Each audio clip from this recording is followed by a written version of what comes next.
Feliz Día del Señor. Hemos dicho en anteriores oportunidades, hoy lo repito una vez,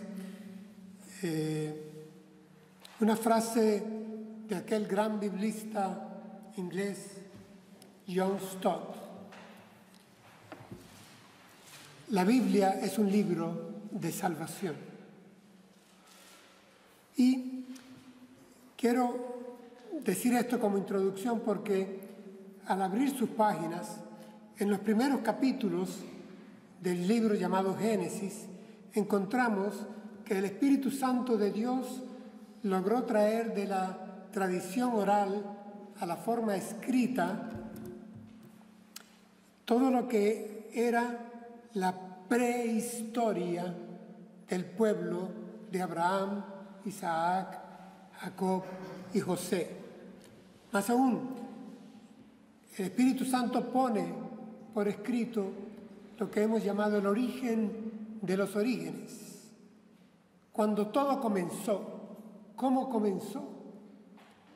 Está ahí en pocas páginas, en un lenguaje, en un estilo literario muy propio y que exige, por supuesto, una exégesis adecuada. De estos capítulos, el pueblo de Dios, el pueblo abrahámico, el pueblo hebreo, habría de tener su cosmovisión muy propia, particular y muy diferente a la de todos los pueblos que le rodearon en ese tiempo. Así que hoy quiero llevarles en un viaje a ese pasado y que veamos cómo ahí se nos presenta no solamente el origen de la materia, el origen de la vida, el origen del hombre y de todos los espacios creados, sino que recordemos que en esas páginas hay palabra de Dios traída por el Espíritu Santo de Dios con un destinatario que es el pueblo de Dios. Así que encontraremos al leerlas que se nos habla del ser de Dios, que se nos habla del ser del hombre, que se nos habla del sentido de la historia y se nos hace un énfasis extraño para todas las demás religiones cuando se estudian las religiones comparadas, y es que se nos hace un énfasis especial en que el Dios creador, diseñador, arquitecto, sustentador de la creación, es un Dios moral que tiene que ver con el bien y con el mal. Es un Dios que va a tener un pueblo y ese pueblo lo considerará su Dios nacional. Es un Dios que tiene que ver con el sentido y la dirección de la historia, de la humanidad y de la creación, y que es un Dios que tiene que ver con la recreación de la obra de sus manos. Yo voy a leer para ustedes lo que sería el texto umbilical de este sermón en esta mañana. Génesis 9, versículos 12 y 13 de Reina Valera Contemporánea. Dice así la palabra de Dios. Al hombre le dijo: esta es la señal del pacto que yo establezco con ustedes y con todo ser vivo que está con ustedes por los siglos y para siempre. He puesto mi arco en las nubes, el cual servirá como señal de mi pacto con la tierra. De este texto he tomado como fuente el título que he de dar a esta predicación: el arco iris de Dios. Hermanos, encontramos en ese relato histórico que se retrata de manera abundante cómo se había multiplicado la maldad del hombre sobre toda la tierra. En cuanto al hombre se destaca, desgraciadamente, una realidad que no ha de sernos extraña para tiempos presentes. Lo fue desde el tiempo primero. Maldad epidémica y endémica en el hombre. Y en cuanto a Dios, el relato histórico que nos ocupará en esta mañana, se nos dice que Dios es un Dios interesado en su creación, atento a la creación, que Dios es un Dios que juzga el bien y el mal, que es un Dios que dicta sentencia, que es un Dios que ejecuta castigo y que es un Dios que en medio de ese escenario difícil y adverso dispensa su maravillosa gracia.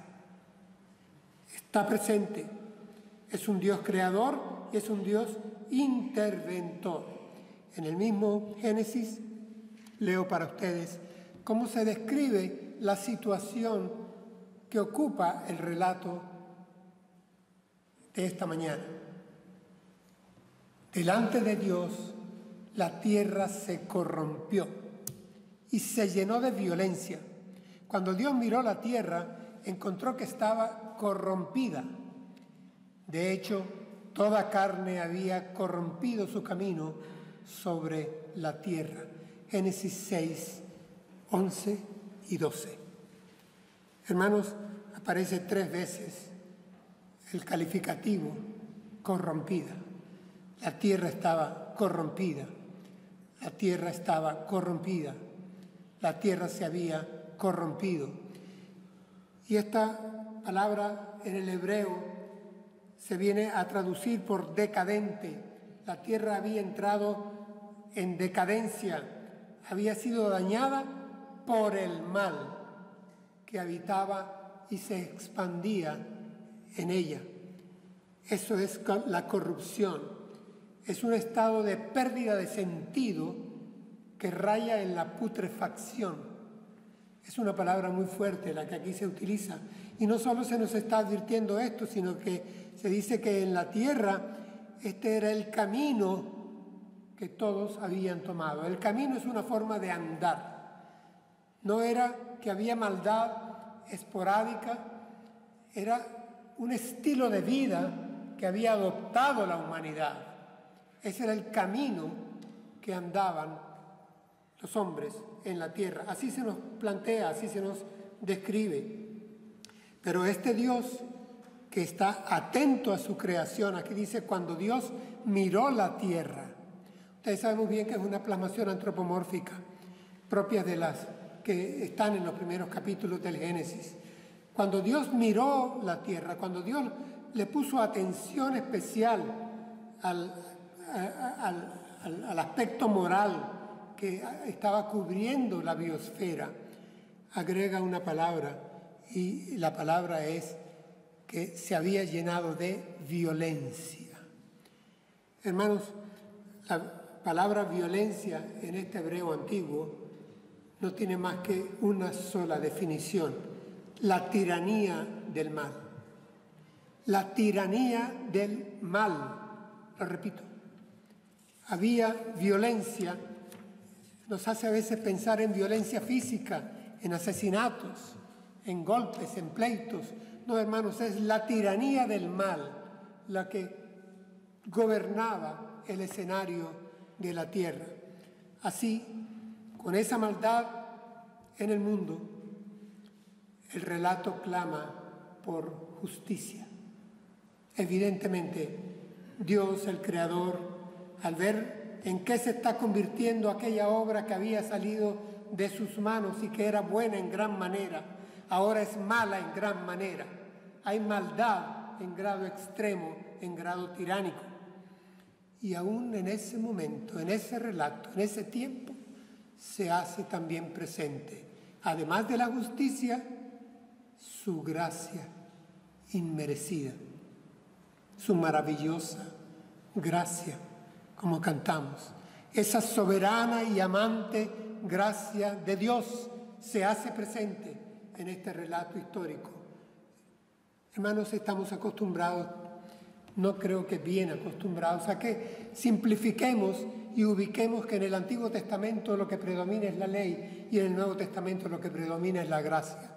Hermanos, si hay algo que abunda desde el comienzo en la historia bíblica es la gracia de Dios. Gracia de Dios que tiene incluso dos dimensiones, la gracia común, la gracia general y la gracia especial, la gracia que ya es personal, que tiene que ver con la historia misma de la salvación.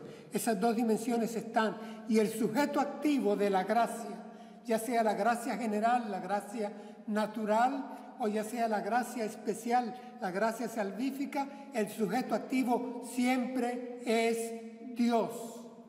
Nunca me cansaré de repetirlo desde el fondo de mi corazón, pero es que desde el fondo de la Escritura bíblica, que la gracia tiene como su origen el corazón de Dios. Y por eso quiero que la gracia sea la que predomine en el ambiente, en nuestra reflexión en esta mañana, sobre este escenario de este relato histórico, en donde va incluido el diluvio llamado universal.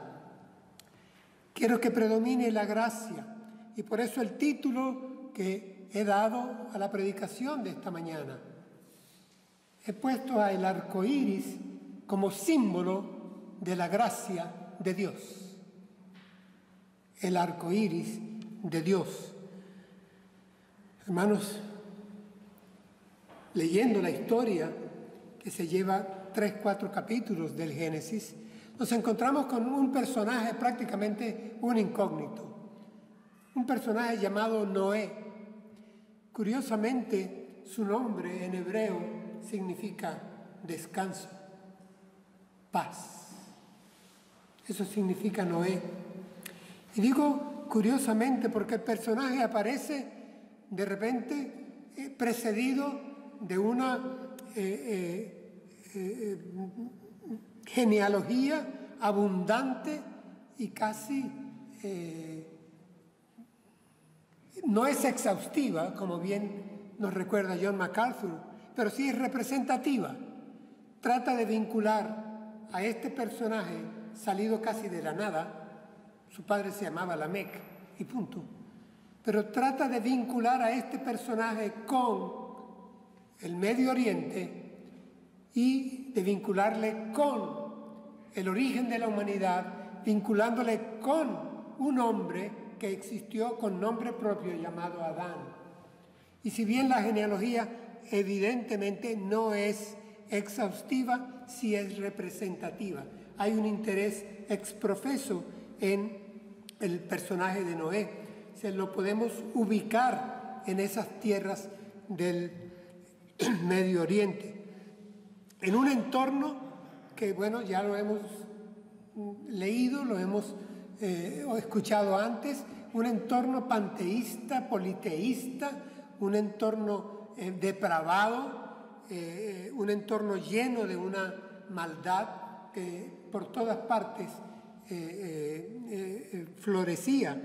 Génesis capítulo 6, pero en otros 2 versículos, los leo para ustedes, vuelve sobre lo mismo, pero nos va a hacer una aclaratoria importante. Leo: el Señor vio que era mucha la maldad de los hombres en la tierra y que todos los planes y pensamientos de su corazón eran siempre los de hacer solo el mal. Y sobreviene un pero. Dice: pero Noé halló gracia a los ojos del Señor. Pero Noé halló gracia a los ojos del Señor. Hermanos, leyendo a los biblistas, nos llaman todos la atención a que es la primera vez que la palabra gracia aparece en el Antiguo Testamento. Ahí está, Shem, primera vez que aparece, escrita por el Espíritu Santo de Dios. gracia. Hay algunas versiones que dicen favor. Al fin y al cabo, ¿qué es la gracia, hermanos?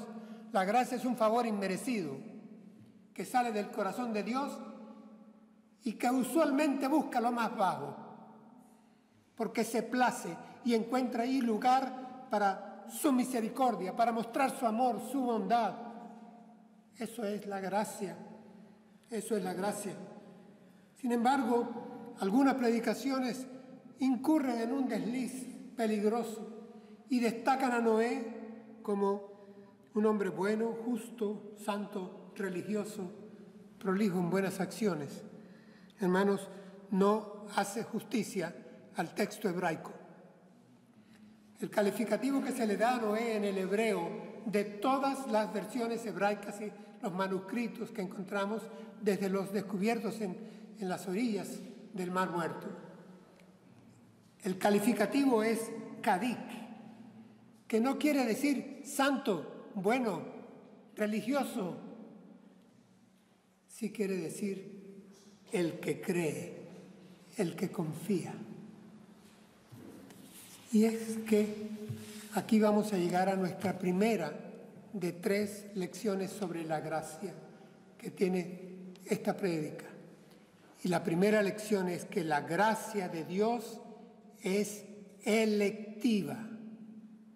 Depende de Dios. En Hebreos capítulo 11 se refiere el escritor a los hebreos a Noé con estas palabras. Leo: por la fe, con mucho temor, Noé construyó el arca para salvar a su familia cuando Dios le advirtió acerca de cosas que aún no se veían. Por su fe, fue su fe la que condenó al mundo, y por esa fe fue hecho heredero de la justicia que viene por medio de la fe. Hebreos 11:7. Cómo redunda, cómo abunda con especial razón la palabra fe. Noé es, y le acontece a Noé lo que le aconteció a Abraham. Su fe fue contada por justicia. Por eso Noé se le llama justo, se le llama bueno y se le llama santo, por la fe que Dios puso en Noé. Esa fe que es don de Dios, esa fe que capacita a Noé para ser obediente, esa fe que capacita a Noé y acompaña a Noé, porque Dios tiene en su soberanía el deseo de favorecerlo y le permite caminar con Dios, como dice el pasaje que nos ocupa. Esa fe es la que le permite construir por años y años, en medio de un ambiente que no presagiaba ningún diluvio, construir el arca. Como dice hermano Martín Lutero, a quien con cierta frecuencia me gusta citar: si la gracia depende de nuestra cooperación, ya no es gracia. Si la gracia depende de nuestra cooperación, ya no es gracia. Sí, hermanos, la gracia es gracia. La gracia es regalo. No depende de nuestra cooperación, pero sí exige nuestra obediencia. Y esto tiene que quedar claro. Si no, caeríamos en la gracia barata denunciada por Dietrich Bonhoeffer en el siglo pasado. La gracia no nos permite comportarnos como queramos, hacer lo que nos dé la gana, malbaratarla, no apreciarla. La gracia de Dios no depende de nuestra cooperación, pero exige nuestra obediencia a la voluntad de Dios. Así que, primera lección: la gracia de Dios es electiva. Dios elige Y en este texto se advierte, dice, pero Noé halló gracia a los ojos del Señor, en pasivo. Fue objeto de gracia, porque Dios así lo quiso. ¿Cómo continúa el texto?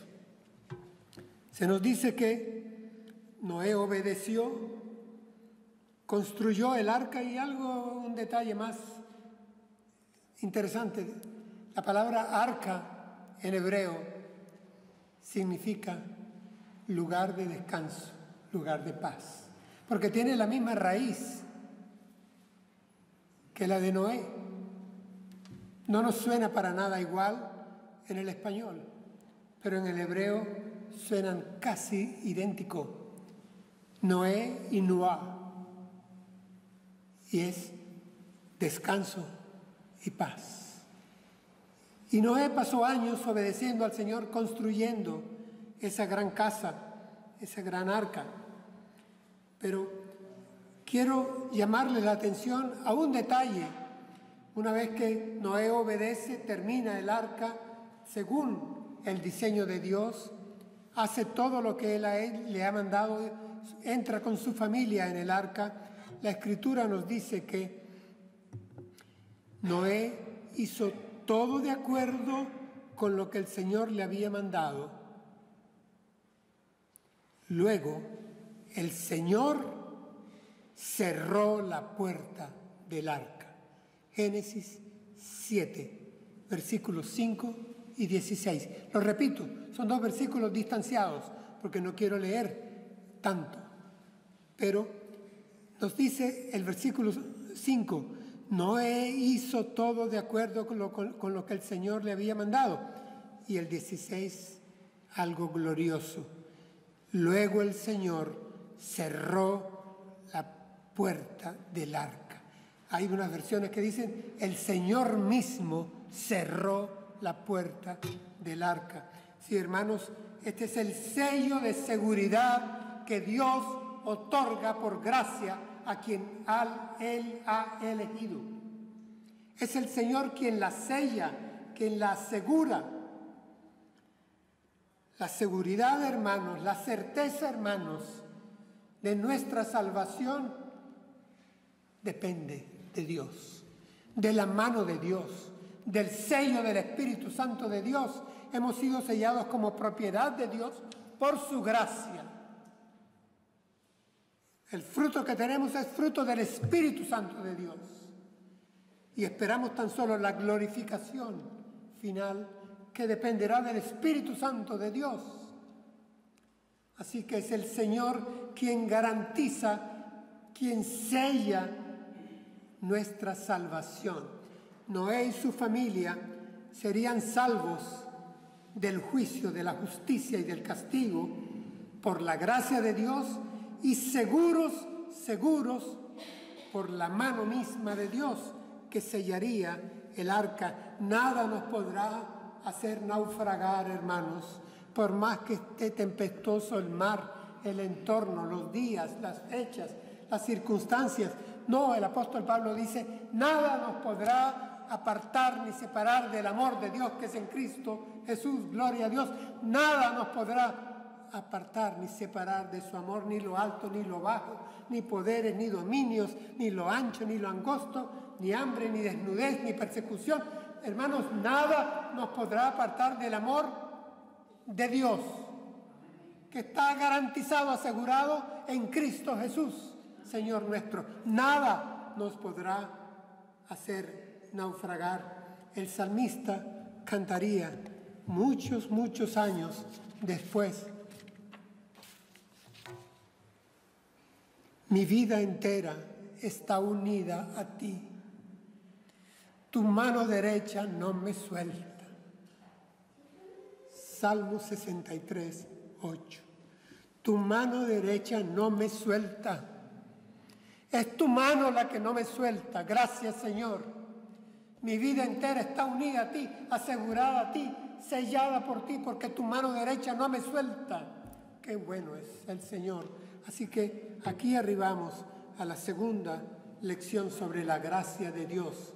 Y es que la gracia de Dios, que es electiva, la gracia de Dios es efectiva, es segura. Su gracia es efectiva.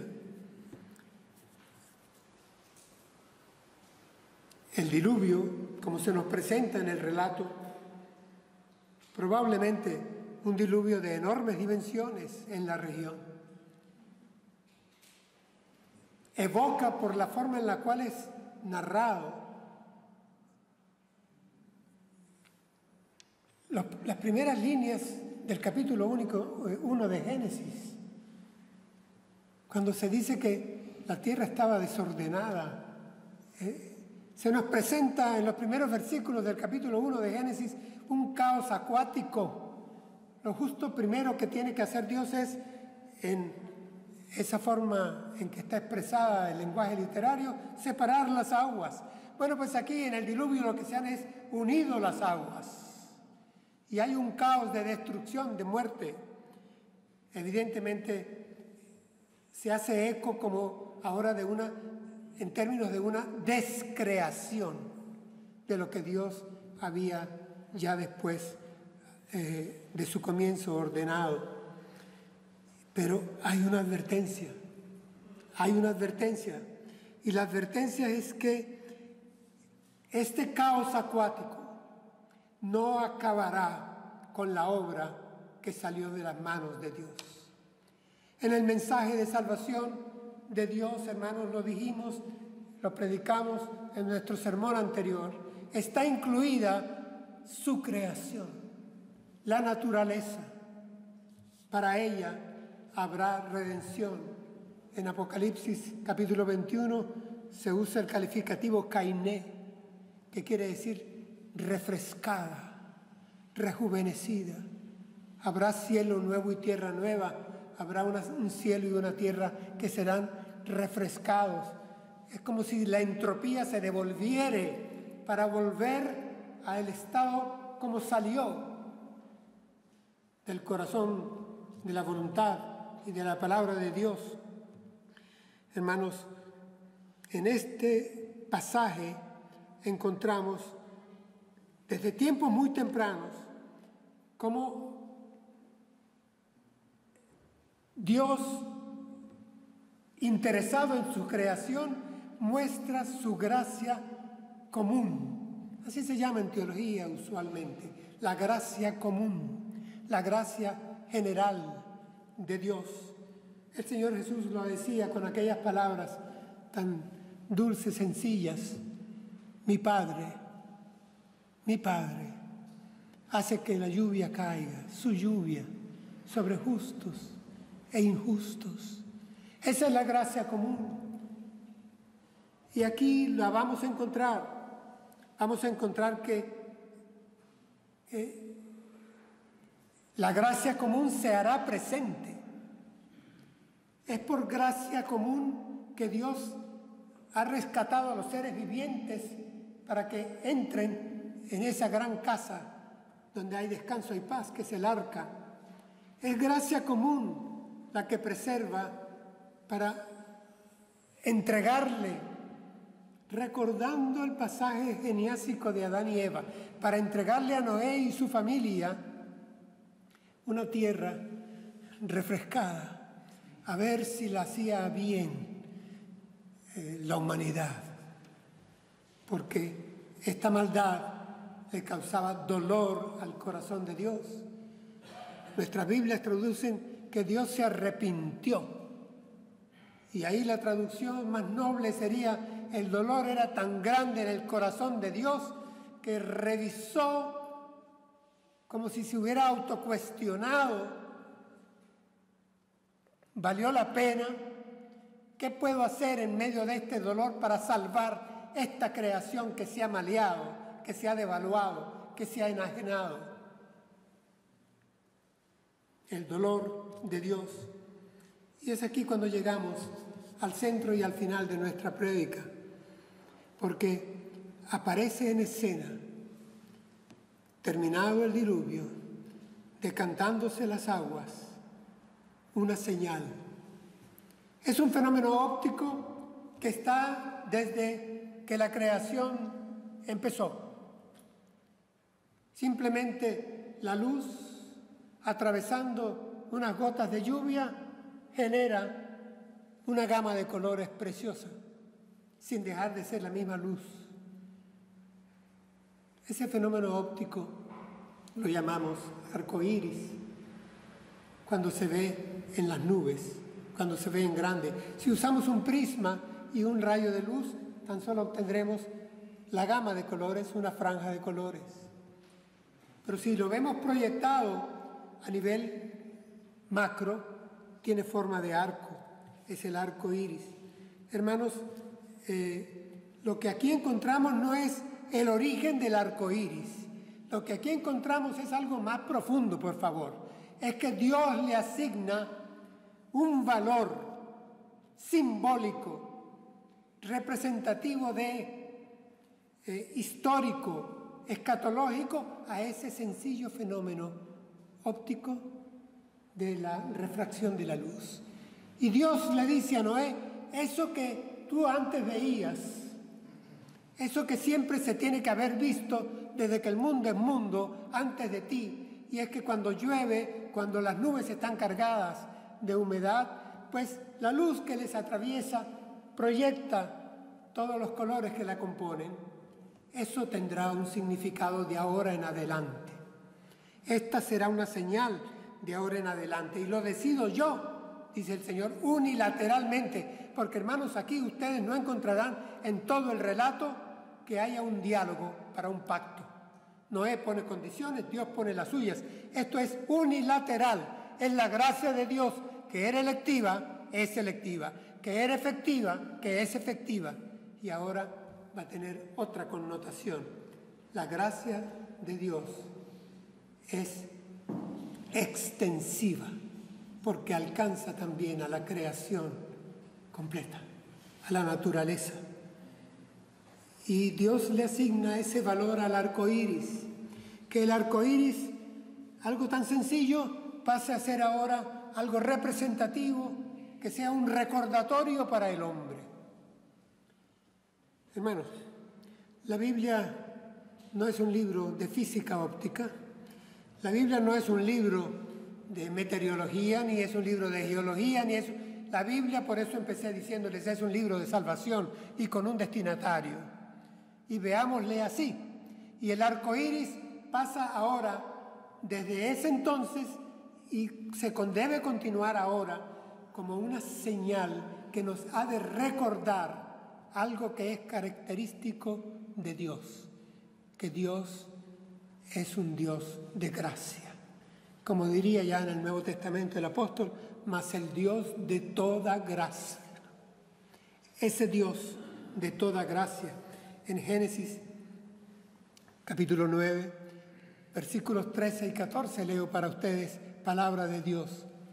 He puesto mi arco en las nubes, el cual servirá como señal de mi pacto con la tierra. Cuando yo haga venir nubes sobre la tierra, entonces mi arco se dejará ver en las nubes. Génesis 9, 13 y 14. Noten por favor, mi arco, mi pacto, mi arco. Esto es unilateral de parte de Dios. La gracia de Dios viene de Dios. Y aquí es ya gracia común para toda la naturaleza, para toda la obra de sus manos. He puesto mi arco en las nubes. ¿Arco? ¿Se está refiriendo a una forma geométrica nada más? No. Ahí la palabra en hebreo es mi arco como arma de flechar. Y por eso Gerhard von Rath dice, esta es una imagen pletórica de arcaica belleza. La frase no es mía, es suya. Lo que está diciendo aquí Dios es, yo cuelgo en las nubes mi arco de guerra. No volveré a contender con el hombre, a destruirlo con agua en otro diluvio. Yo cuelgo mi arco, así como el boxeador cuelga sus guantes y se retira. Así como el futbolista cuelga sus botines, es Dios colgando su arco de guerra. Cuelgo mi arco de guerra y lo pondré bien en alto para que en las nubes, desde las nubes, lo vean todos. Y recuerden que ese es mi arco, que no apunta hacia abajo. No habré de lanzar flechas contra la humanidad. Es en vano. Tendría que estarla destruyendo para siempre, dice Calvino, diluvio tras diluvio. Así que cuelgo mi arco en las nubes. Cuelgo mi arco de guerra. Ese es el arco iris de Dios. Y esto nos lleva, por lo tanto, a la tercera y última conclusión desde este relato. La gracia de Dios, que es selectiva, que es efectiva, también pasa a ser extensiva, porque Él habla de su pacto con la tierra, con toda la creación, no solo con nosotros. Alcanza a todos los seres vivos. Cuando veamos el arco iris de Dios, recordemos que la maldad le duele a Dios. Recordemos que Dios es juez y emite juicio y sentencia, y que Dios castiga al malvado, al que tiene de camino solamente el mal, que Dios ha prometido dispensar su gracia soberana y amante sobre nosotros, sobre todos los seres humanos, sobre todos los seres vivientes, sobre toda la creación, no volviendo a utilizar su arco de guerra contra nosotros por medio de un diluvio. Que Dios es gracia. Veamos el arco iris de Dios como la gracia que sana la tierra, que sana nuestros corazones, que nos alcanza, porque gracia, hermanos, insisto por favor, en el nombre de Dios, gracia es favor que tú ni yo merecemos, que hemos alcanzado porque Dios es bueno, porque ha tenido misericordia, porque te ha escogido sin que tú hayas participado en eso. Esta es la gracia de Dios. Y Él es fiel. En uno de los textos dice, y esto lo mantendré por siempre, por todos los siglos. Reina Valera 60 dice, perpetuamente. Dios es fiel. Su palabra no admite cambios. No hay mutaciones, no hay cambios. Sí, hermanos, para nosotros como iglesia, y desde este relato, digo desde este relato, porque este no es un sermón temático, desde este relato bíblico, la gracia de Dios es electiva, efectiva y extensiva. Y debemos de darle gracias a Él por ello. Cuando veamos el arco iris, recordemos la gracia de Dios, sus promesas, su salvación. Oremos dándole gracias al Señor.